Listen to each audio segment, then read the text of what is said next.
18 जून 2018 की second shift के क्वेश्चनों को हम आज देखने जा रहे हैं जो यूपी पुलिस ने पूछे हैं। तो 18 जून 2018 की सेकंड शिफ्ट में जो पहला क्वेश्चन था मैथ का वो था 84वां क्वेश्चन।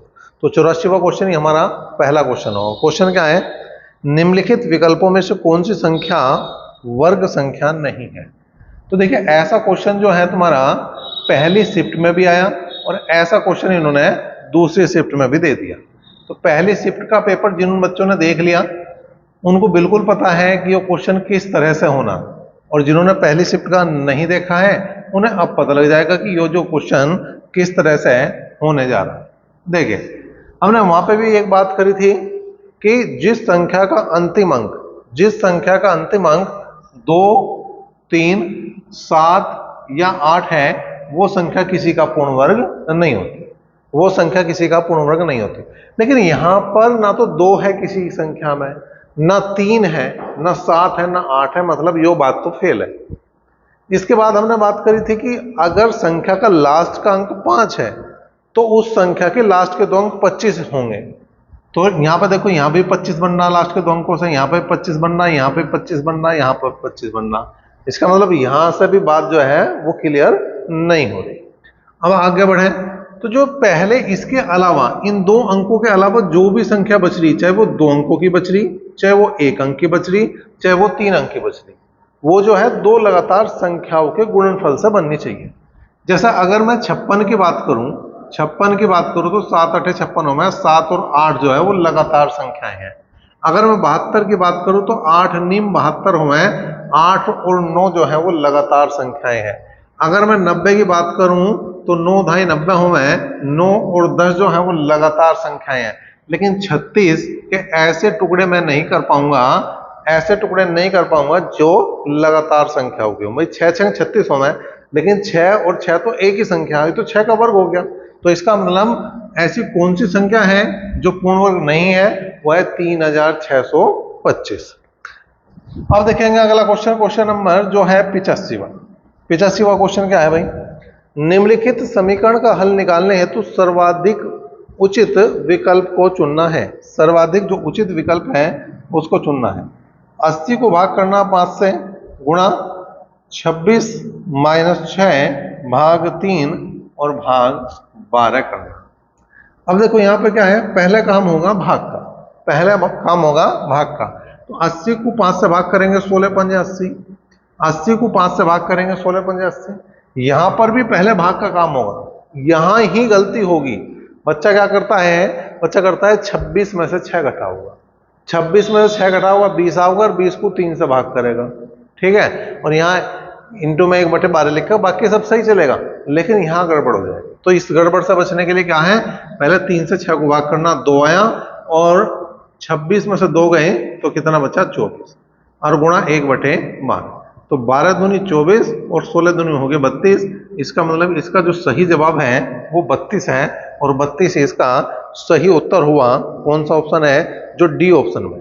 तो इस तरह से इसका ऑप्शन नंबर डी इसका बिल्कुल सही होगा, इसका ऑप्शन सी और इसका हो गया डी। तो क्वेश्चन नंबर 86 की बात करें, निम्नलिखित समीकरण का हल निकालने हेतु तो सर्वाधिक उचित विकल्प का चयन करना है। तो जोड़ना है इसे, तो इसमें भैया और कुछ नहीं ध्यान रखना, इसमें केवल ध्यान रखना दशमलव, दशमलव के नीचे दशमलव होनी चाहिए। बाकी जो जहां जा रहा उसे जान दो, उससे हमें कोई मतलब होना नहीं चाहिए। जहां भी दशमलव है उसको दशमलव के नीचे ही रखना, दशमलव नीचे रखेंगे तो हमारा काम बनता चला जाएगा। देखो 7 और 9, 7 और 9 16 और 6 22 का 2 का हासिल को 2, 2 और 2 4 5 9 और 7 16 का 6 का हासिल को 1, और 1 और 2 3 और 6 9 और 10 19, 19.62 जो है इसका उत्तर बनेगा, जो पहले ही ऑप्शन में है। तो इस तरह से इसका ए ऑप्शन इसका भी सही हुआ। क्वेश्चन नंबर बात करें हम किसके भैया, 87 के। अगला क्वेश्चन जो है क्या है, 13/18 एवं 2/3 का है बीच का अंतर। अच्छा, अगर तुमने 18 जून 2018 की पहली शिफ्ट का पेपर देख लिया, सपोज करो उस दिन तुम पेपर देने जा रहे हैं, और अगर 18 जून 2018 की पहली शिफ्ट का तुम पेपर देख के चले गए, तो मतलब क्वेश्चन की केवल संख्याएं चेंज है। क्वेश्चन एकक वही पूछा उसने जो पहली शिफ्ट में पूछा, सेकंड शिफ्ट में वही पूछ रखा, केवल संख्याओं का चयन।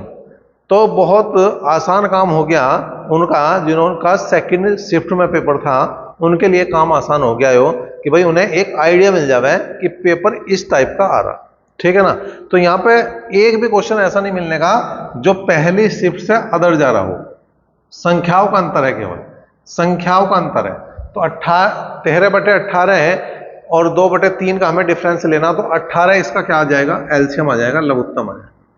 तो 18 से 18 को भाग करा, एक की गुणा 13 में करा, ये 13 आ गया, 3 छंग 18 और 6 दूनी 12, तो कुल मिलाकर आ गया 1/18।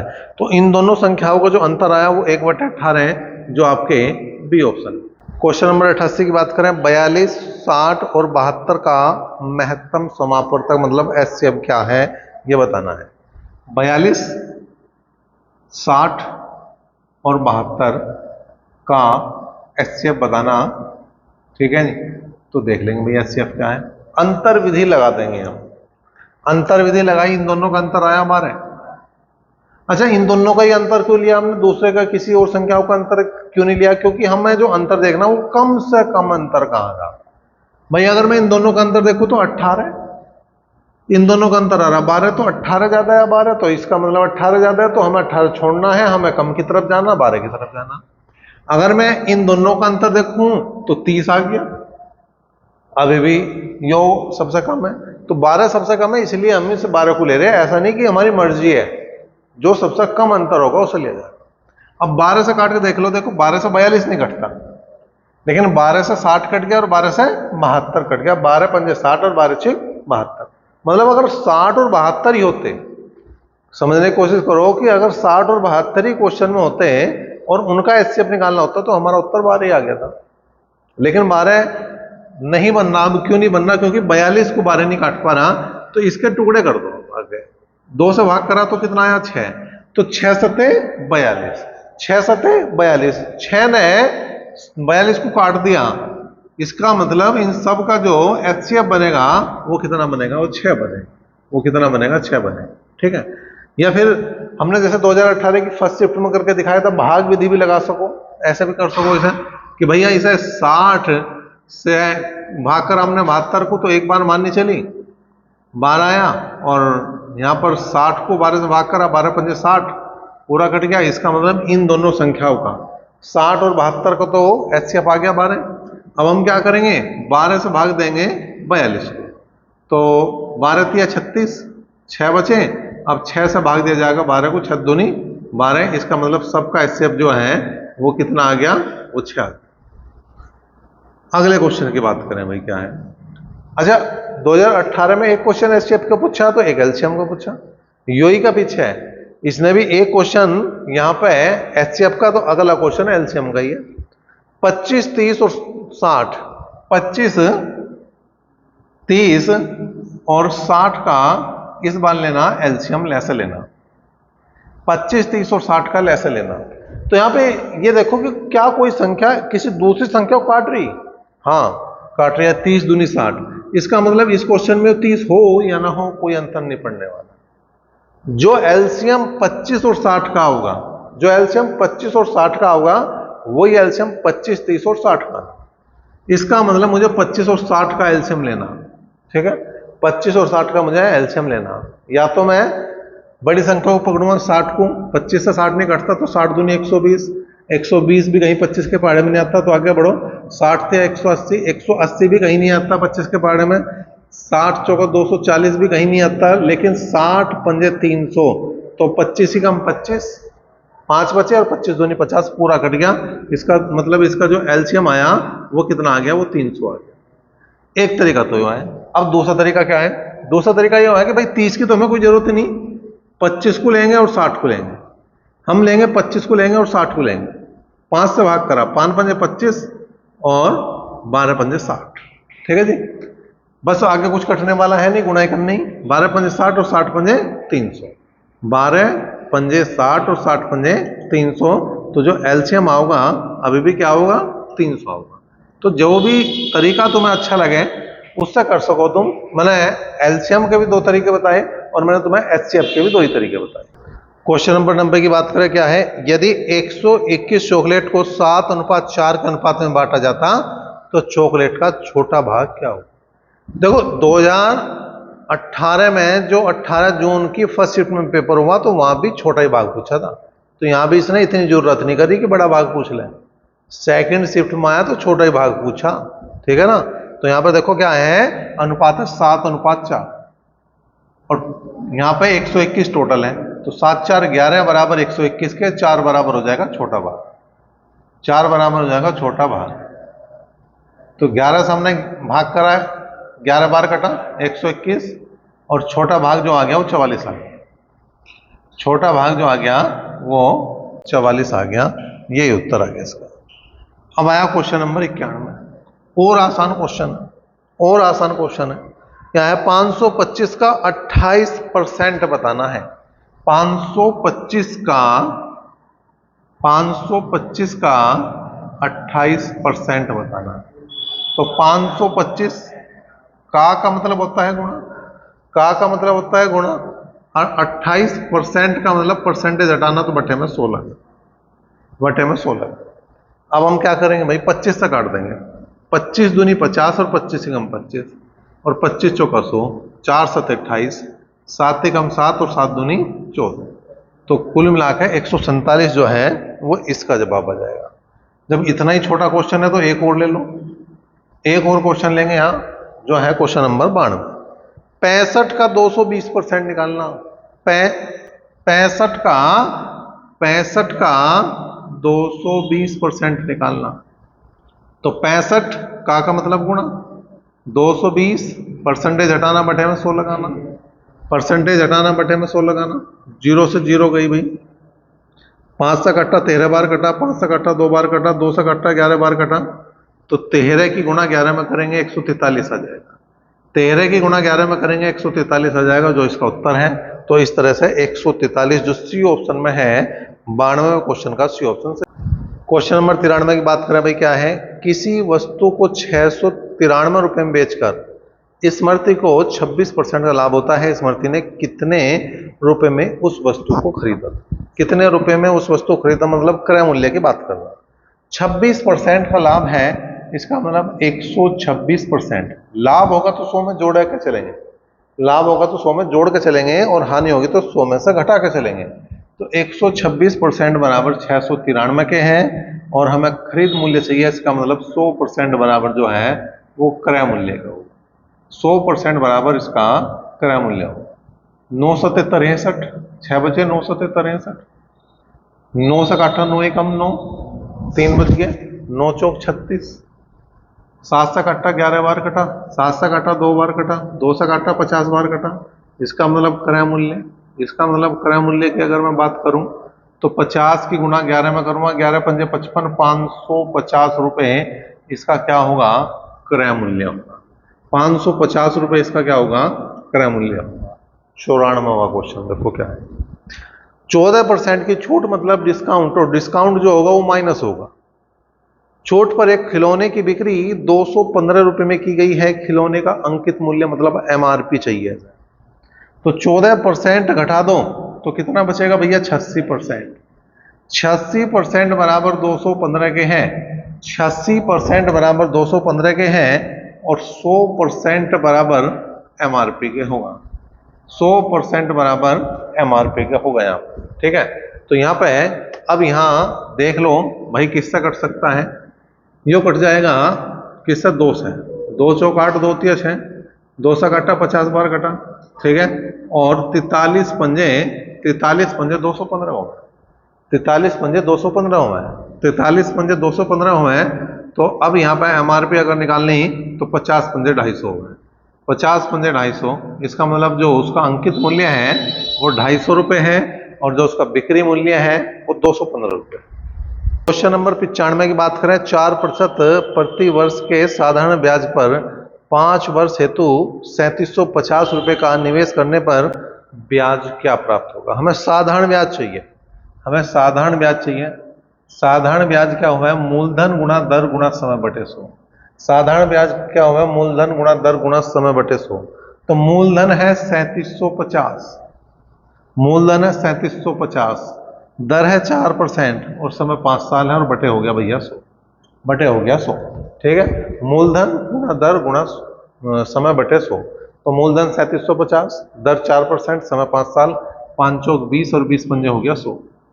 5 से भाग करा, 5 सत्ते 35, 5 पंजे 25। इसका मतलब जो ब्याज बनेगा वो 750 रुपये बनेगा।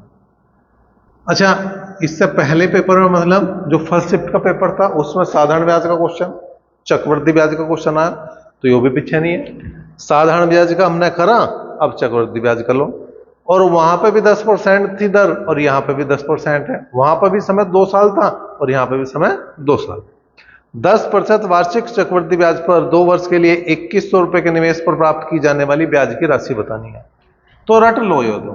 अगर 10% की बात है तो फ्रैक्शन इसका 1/10 बनता है, फ्रैक्शन इसका 1/10 बनता है। साल 2 है, मतलब 10 रुपए पहले साल 11 हो जाएंगे, लेकिन दूसरी बार ये 100 रुपए होंगे और ये 121 रुपए बनेंगे। और ये क्या बता रखा मैंने, ये बता रखा मूलधन, ये क्या बता रखा, ये बता रखा अमाउंट मतलब मिश्रण, और इन दोनों का जो डिफरेंस है वो बता रखा मैंने ब्याज, वो मैंने बता रखा तुम्हें ब्याज। तो 100 बराबर मूलधन के हैं और 100 बराबर उसने दे रखा है 2100 के। ठीक है, 100 बराबर 2100 के, तो 21 बराबर क्या है, वो ब्याज के है, चक्रवृद्धि ब्याज के। 2 जीरो 2 जीरो गई तो सी आई, 21 का वर्ग 441, 21 का वर्ग 441, तो 441 रुपए जो है वो इसका एक तरह से सही जवाब।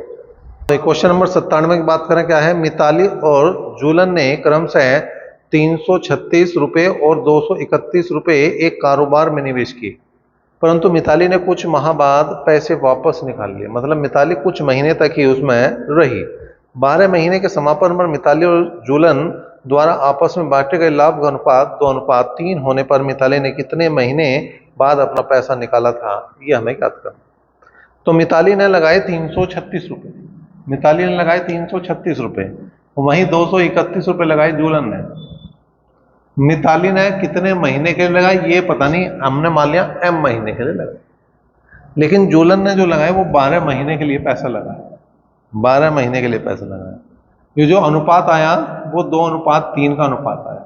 बस हमें अब कुछ नहीं, अब यहाँ पर हल करना। तो हमने इसे 3 से भाग करा, 3 चौक 12 आया, 4 से भाग करा, 4 अठे 32, 4 अठे 32, 1 बचा, 4 चौक 16, 2 से भाग करा हमने, 2 चौक 8 और 2 दूनी 4। इसका मतलब m बराबर, अब हमें देखना कि 231 बटे 42 आए, 231 बटे 42 आए। अब हम क्या कर सकें, अब हम यहाँ भाग कर सकें इसे, ठीक है, यहाँ भाग कर सकें 7 से, 7 छंग 42, 7 तिया 21, 7 तिया 21। फिर हम भाग कर सकें 3 से, 3 दूनी 6 और 3 से भाग करा 11, तो 11 बटे 2 का मतलब हो गया 5.5, 5.5 माह। तो अगर वो ये पूछ लें कि मिताली कितने महीने तक व्यापार में रही, तो 5.5 महीने तक व्यापार में रही। या वो ये पूछ रहा है कि मिताली ने कितने महीने बाद पैसा निकाला, तो 5.5 महीने बाद उसने अपना पूरा पैसा निकाल लिया। अगले क्वेश्चन के अब हम बात करेंगे, जो है क्वेश्चन नंबर 98। 14, 31 एवं एक अन्य संख्या का औसत 30 है, तीसरी संख्या क्या है। तो 3 संख्या है और औसत 30 है, तो योग बनाने के लिए 3 गुणा 30 करना पड़ेगा, योग बनाने के लिए 3 गुणा 30 करना पड़ेगा। एक संख्या 14 है, दूसरी संख्या 31 है, तीसरी संख्या हम देखेंगे क्या है। तो यहां पे जोड़ा तो यहां आ गया 45, ठीक है, और 30 तिया 90, तो यहाँ पे जो 90 में से अगर मैं 45 घटा दूं तो 45 ही आ गई यहाँ पे तीसरी संख्या, 45 आ गई तीसरी संख्या। देखो कितनी बड़ी जो बात है कि फर्स्ट शिफ्ट का उत्तर भी 45 था और सेकंड शिफ्ट का उत्तर भी 45 है। फर्स्ट शिफ्ट में भी तीनों संख्याओं का जो औसत था वो 30 था और यहाँ पे भी 30 है, केवल ये 14, 31 चेंज कर रखा, लेकिन योग इनका भी नहीं बदला। संख्या लगभग जो कि तू है, अगर मतलब पहली शिफ्ट में बच्चा उत्तर देख के गया, उसने देखा कि 45 आ रहा, सेकंड शिफ्ट में बिना करो भी अगर उसने लगा दिया होगा तो भी उसका नंबर सही हो गया होगा। क्वेश्चन नंबर 99 की हम बात करें, क्या है, यदि व्यक्ति ए 90 मिनट में किसी कार्य को पूरा कर सकता है जबकि व्यक्ति बी को वही कार्य पूरा करने में 54 मिनट लगते हैं, तो दोनों एक साथ मिलकर काम को पूरा करने में कितना समय लेंगे? दो आदमी हैं, एक ए है और दूसरा बी है। ए ने 90 मिनट लिए तो बी ने 54 मिनट लिए। ए ने 90 मिनट लिए तो बी ने 54 मिनट लिए। पहला काम क्या है? काम समय का क्वेश्चन हमें दिखाई नहीं देता, वैसे ही हमारे मन में एकदम से लड्डू फूटता है किसका? एलसीएम लेना, लैसे लेना। तो 90 और 54 का लेंगे लैसे और वो आ गया 270। वो आ गया 270। निकाल के देख लेंगे। अगर हमें निकालने में दिक्कत है तो मतलब वही अपना भाग विधि लगाओ उत्तर। अब 90 से 270 को भाग करा 3 आया, 54 से 270 को भाग करा 5 आया। 54 पंजे 270 हुए और 90 तिया 270 हुए। इसका मतलब 3 क्या है? कार्य क्षमता है ए की। 5 क्या है? कार्य क्षमता है बी की। कार्य क्षमता का मतलब ए जो है वो 3 काम एक दिन में करेगा और बी जो है वो 5 काम एक दिन में करेगा। अच्छा, मात्रक वही रखो जो क्वेश्चन में है। मिनट होगा तो ये 1 मिनट हो जाएगा, अगर वो घंटे होगा तो 1 घंटे हो जाएगा, दिन होगा तो दिन हो जाएगा, महीने होगा महीने, वर्ष होगा वर्ष। तो उससे कोई दिक्कत नहीं। जैसे यहाँ पे मिनट है तो यो हम यो कहेंगे अब जा कि ए जो है 1 मिनट में 3 काम करता है और बी 1 मिनट में 5 काम करे। दोनों से काम कराने हमें, दोनों से काम कराने हैं। तो 270 को भाग कर देंगे 5 और 3 8 से। 270 को भाग कर देंगे 5 और 3 8 से। अब यहाँ पे भाग करें तो ये 4 आया, ये 135 आया। 4 से भाग करा भाई, 4 तिया 12, 4 तिया 12, कितना बचा? 1, 4 तिया 12, तो 33 मिनट तो पूरी आ गई। पहले 33 मिनट तो पूरी आ गई, ठीक है। अब यहाँ कितना बच रहा था भाई? 3 बच रहे थे। कितना बच रहा? 3 बच रहे। तो ये 3/4 मिनट बच रहे। मिनट को बना दो सेकंड में, 60 से गुणा करके। यहाँ आया 15, 15 तिया 45, तो 33 मिनट, 33 मिनट और 15 तिया 45 सेकंड जो है वो इसका जवाब हो जाएगा। 100वां क्वेश्चन, शतक की बात है, 100वें क्वेश्चन की बात है। नंबर 100वां है लेकिन क्वेश्चन 100वां नहीं है, क्योंकि ये तो शुरुआती 84 से हुई थी, ठीक है। तो यहाँ पे लेकिन नंबर जो है शतक वाला है। ललिता 6 मीटर पर सेकंड चल सकती है अथवा 25 मीटर पर सेकंड पर साइकिल चला सकती है। मतलब या तो पैदल चलेगी या साइकिल से चलेगी। यातायात के दोनों माध्यमों को प्रयोग करते हुए 650 मीटर की दूरी तय करने में 45 सेकंड लगते हैं। ललिता कितने समय साइकिल चलाएगी ये बताना है। ये बिल्कुल सेम क्वेश्चन वहां पे था, यहाँ 650, वहां 600 था। 45 सेकंड वहां पे भी टोटल समय लग रहा था, यहाँ पे भी 45 सेकंड टोटल समय लग रहा था। बहुत ज्यादा अंतर नहीं है। हमने बताया था दूरी बराबर जो होता है वो होता है चाल गुणा समय। दूरी बराबर होता है चाल गुणा समय। अब एक बात माननी पड़ेगी हमें कि टोटल जो दूरी दे रखी है उसने वो 650 दे रखी है। अब हमें निकालनी है किसकी? साइकिल द्वारा चली गई दूरी। तो साइकिल द्वारा लिया गया समय हमने टी मान लिया। साइकिल द्वारा लिया गया समय हमने टी मान लिया और चाल है 25 मीटर प्रति सेकंड। तो 25 गुणा टी जो है वो साइकिल द्वारा चली गई दूरी आ गई। अब पैदल की चाल है 6, लेकिन समय कितना बचा उसके लिए? 45 सेकंड टोटल समय था, जिसमें टी सेकंड जा लिए। 45 सेकंड टोटल समय था, उसमें से टी जा लिए तो वो बचेगा 45 माइनस टी। 45 माइनस टी, ठीक है भाई। तो यहाँ आया 25 टी प्लस 45 की हम कर देंगे किसमें भैया? 6 में गुणा। तो 45 6 का 270 होगा, में से गुणा करके देख लो। 6 पंजे 30, 3 6 चौक 24, 24 और 3 27 और ये 6 टी बराबर 650। तो 25 में 6 गए 19 टी। 650 में से 270 घटा दो, 650 में 270 घटा दो 0 आया। 15 में 7 गए 8 आया। 5 में से 2 गए 3 आया। 380 आ गया भैया। तो अगर टी का मान निकाल लूं तो 380 बटे 19 और 19 दूनी 38, मतलब 20 सेकंड जो है उसने क्या साइकिल चलाई है। 20 सेकंड उसने साइकिल चलाई है और 25 सेकंड वो पैदल चली। वहां उल्टा आया था, वहां 25 सेकंड साइकिल चलाई थी और 20 सेकंड पैदल का आया था। तो देखो उत्तर वही है, ज्यादा अंतर नहीं है, वही है। अगर वो किसी ने कर लिया होगा तो यो आराम से कर दिया होगा। क्वेश्चन नंबर 101, एक कमरे की लंबाई चौड़ाई और ऊंचाई का अनुपात 5:4:2 है। यदि एक नए कमरे में लंबाई को 40% और चौड़ाई को 25% बढ़ाया जाता है तो कमरे के चारों दीवारों के कुल क्षेत्रफल को एक समान रखने हेतु कमरे के आयतन में क्या बदलाव किया जाए। तो यो क्वेश्चन ऐसा था जो अगर पहला पेपर भी आदमी देख के गया तो भी वो शायद उस पर ना हुआ हो जिसने केवल पहले पेपर के आधार पर तैयारी करी, पहले ज्यादा नहीं पढ़ा, बस मैं ठीक ठाक था, तो भी वो शायद ना कर पाए, क्योंकि इसमें थोड़ा सा अलग दिया। जैसे उसने लंबाई चौड़ाई और ऊंचाई का जो अनुपात दिया 5, 4 और 2 देते, तो मैंने यही मान लिया कि उसकी लंबाई 5 है, चौड़ाई 4 है और ऊंचाई 2 है।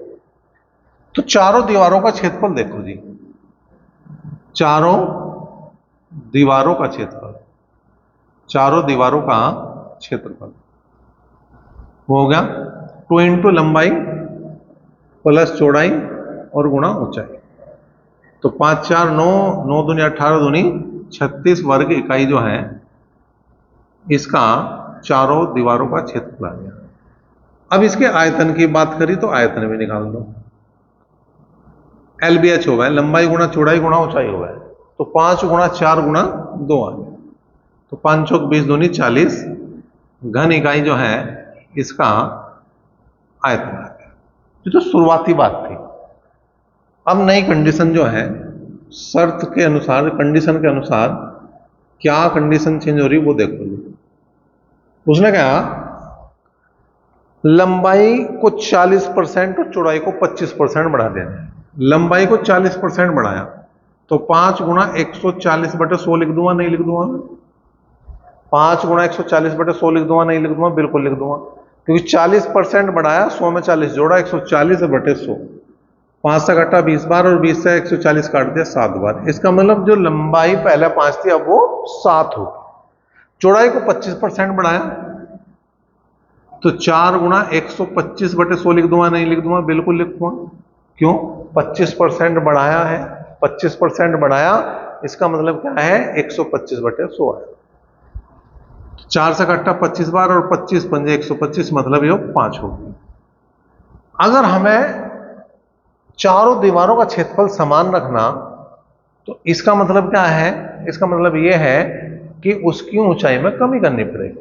तो हमने मान ली कि जो ऊंचाई में जो कमी थी वो x% है, x% की कमी कर दी हमने, किसमें? ऊंचाई में। अब ऊंचाई थी 2, उसमें x% की कमी करी तो 100 माइनस x/100 हो जाएगा भैया, ठीक है? या 2 से मैंने ऐसा काट दिया तो ये 50 आ गया, तो कुल मिला के 100 माइनस x/50। उन्होंने कहा चारों दीवारों का क्षेत्रफल नहीं बदलना, चारों दीवारों का क्षेत्रफल नहीं बदलना। तो चारों दीवारों का जब क्षेत्रफल पहले 36 था तो अब भी 36 रहना चाहिए। इसका मतलब 2 इंटू लंबाई प्लस चौड़ाई और गुणा ऊंचाई, ठीक है भाई? अब ये हो गया 7, 5, 12, 12 तिया 36, 2 से काट दिया हमने, 25 बार काट दिया 50 को, ठीक है? और 25 तिया हो गया 75, 25 तिया हो गया 75, तो 100 माइनस x बराबर हो गया 75। इसका मतलब x का मान आ गया 25%। तो जो ऊंचाई में कमी हुई वो 25% की कमी हुई। ऊंचाई में जो कमी हुई वो 25% की कमी हुई। इसका मतलब h बराबर जो आया वो जो 2 था, 2 गुणा 75/100 रह गया, 2 गुणा 75/100 रह गया।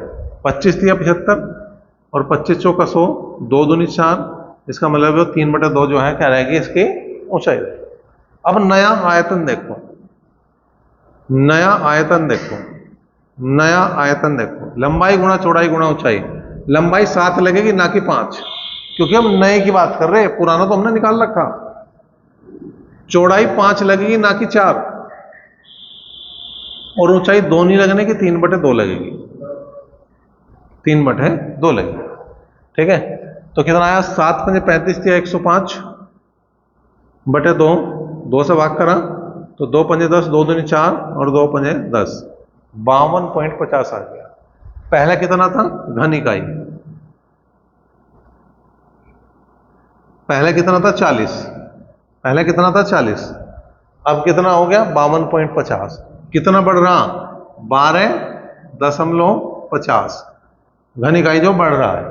अब उसे क्या चाहिए था, अब उसे चाहिए था कि परसेंटेज में बढ़ोतरी पूछ रहा, वो प्रतिशत वृद्धि पूछ रहा, प्रतिशत वृद्धि पूछ रहा।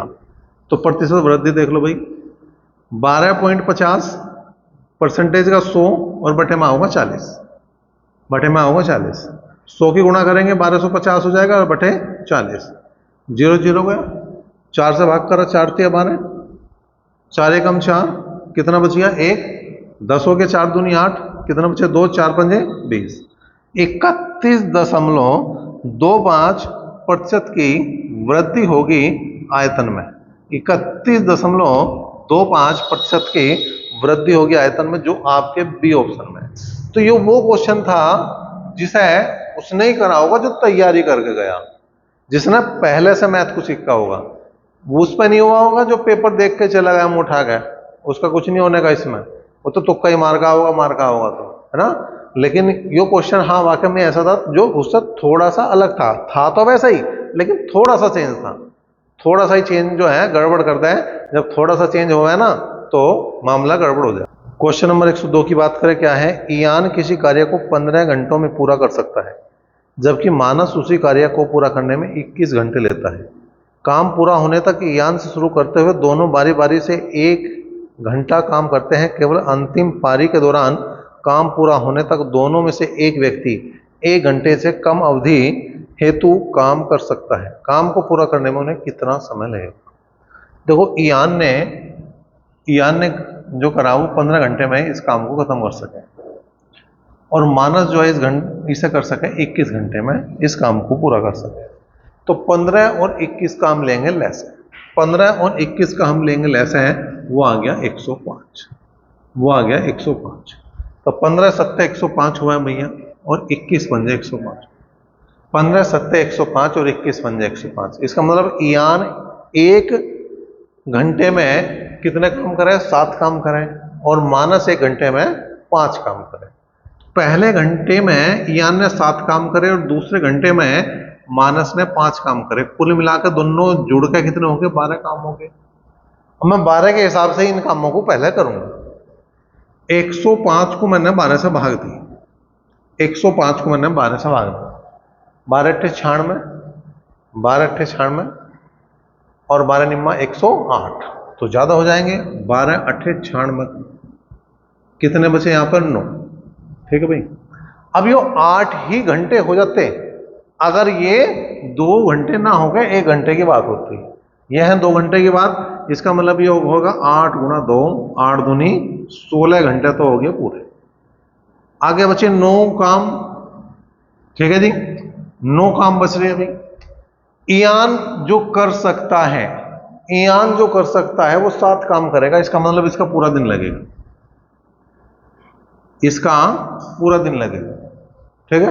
अब कितने बच गए, 9 में से 7 काम और हो गए, अब बच गए 2 काम, और 2 काम करेगा मानस, तो बटे में लगा देंगे 5, और ये घंटे हैं, इन्हें बनाना पड़ेगा हमें मिनट में, ये घंटे हैं, इन्हें बनाना पड़ेगा हमें मिनट में। तो कुल मिला के 16 और 1 17 घंटे हो गए, और इससे हमने काटा 12 दूनी 24 जो है वो आ गई मिनट। तो कुल मिलाकर इसे जो समय लगेगा किसे भैया, ईयान और मानस को बारी बारी से काम करने में, वो 17 घंटे और 24 मिनट का समय लगेगा। यह भी एक अच्छा सवाल था, क्योंकि अभी तक तुमने ज्यादातर जो क्वेश्चन देखे वो इस टाइप के देखे थे, जहां पे यही काम कर दिया था, जो बचा हुआ काम था इसी के हिस्से में आ जाता। लेकिन इस क्वेश्चन में पहली बार, जो प्रीवियस ईयर क्वेश्चन हमने यूपी पुलिस के देखे उनमें ये पहला क्वेश्चन था जहां पर काम जो है इसका 1 दिन पूरा लगा, मतलब 1 घंटा पूरा लगा, और उसके बाद काम इसने खत्म करा। नहीं तो जितने भी क्वेश्चन अब तक करे वो पहले आदमी ने ही काम खत्म करे हैं, पहले आदमी से शुरू हुए, पहले आदमी पे खत्म। लेकिन इस बार पहले आदमी से शुरू होकर दूसरे पर खत्म हो गए। तो ये भी एक बढ़िया क्वेश्चन है, यो वाली चीज ध्यान रखने वाली है, नहीं तो यहां भी गलती होने के पूरे पूरे चांस है। क्वेश्चन नंबर 103 की बात करें, क्या है भाई, प्रसून एक निश्चित गति से 180 किलोमीटर की दूरी तक साइकिल चलाता है। यदि वह प्रति घंटे 2 किलोमीटर की धीमी गति से साइकिल चलाता तो उसे गंतव्य तक पहुंचने में 3 घंटे अधिक लग सकते हैं। निम्नलिखित विकल्पों में से किलोमीटर प्रति घंटे में उस गति का चयन करो जिसमें वास्तव में प्रसून ने साइकिल चलाई। तो इस टाइप के क्वेश्चन के लिए हमारे पास एक फॉर्मूला है कि दूरी बराबर S1 इंटू S2 बटे S1 डिफरेंस S2 इंटू समय का अंतर। ठीक है, तो यहां पर क्या है भाई, जो दूरी है वो दे रखी है, वो 180 किलोमीटर है। चाल है हमें निकालनी, तो स्टार्टिंग वाली चाल हमने x मान ली। उसने कहा 2 किलोमीटर प्रति घंटा कम होती, तो इसका मतलब दूसरी चाल x माइनस 2 होती। अब इन दोनों का अंतर लूंगा, इसमें से वो घटाऊंगा तो 2 ही बचेगा। और समय का अंतर उसने कहा 3 घंटे अधिक लगते, तो यही समय का अंतर है। जिसके बाद में अधिक आ जाए या कम आ जाए वो अंतर होगा समय। ठीक है, तो यहां पे 3 आ गया।